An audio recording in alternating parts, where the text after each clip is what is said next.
خبر شامل کرتے ہیں جیکب آباد سے، جہاں پر اتحاد اہل سنت کی جانب سے عشق رسول صلی اللہ علیہ وسلم اور گستاخانہ خاکوں کے اشاعت کے خلاف ریلی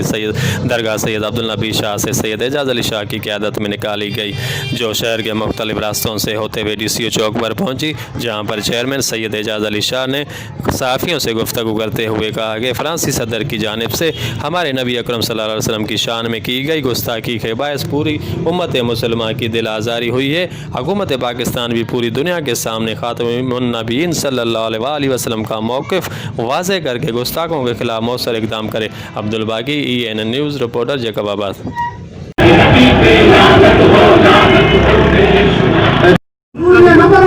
آپ کو پتہ ہے ساری دنیا میں مسلمان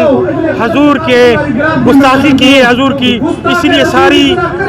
ساری دنیا کے مسلمان اکٹھے ہوئے ہیں۔ آج آپ ادھر دیکھ رہے ہیں پل سے، گڑی خیروں سے، چیک آباد کے عوام اور چیمبرس آف کامرس کے میر احمد علی بروئی صاحب، سائیں لیاقت علی شاہ صاحب اور میران فورم کے اور مفتی محمد اسماعیل، مولوی جعفر، حاکم علی صاحب، عبدالغفار والے، مولوی نیک محمد والے، منیر احمد قادری صاحب اور سارے پریس والے، سارے عاشقان رسول، سارے سائیں سجاد علی شاہ، سائیں لیاقت علی شاہ، سارے اکٹھے ہیں۔ آپ خود دیکھ رہے ہیں ہم حضور کے لیے آج نکلے ہیں۔ اگر فرانس کا صدر خدا کی قسم آج ہمارے سامنے ہوتا ہم اس کی گردن کو اڑا دیتے۔ ہم وقت حکومت سے مطالبہ کرتے ہیں کہ ہمیں اٹے پہ آپ مہنگائی کریں، گیس پہ آپ مہنگائی کریں، بجلی پہ آپ مہنگائی کریں، ہمیں یہ منظور ہے، قبول ہے، پینٹرول کی مہنگائی قبول ہے، مگر گستاخ رسول کو آپ اس کو سزا دلائیں۔ آپ سارے اسلامی ممالک کی کانفرنس منگائیں اور ادھر مطالبہ کریں کہ فرانس سے سارے اسلامی ممالک بائیکاٹ کریں،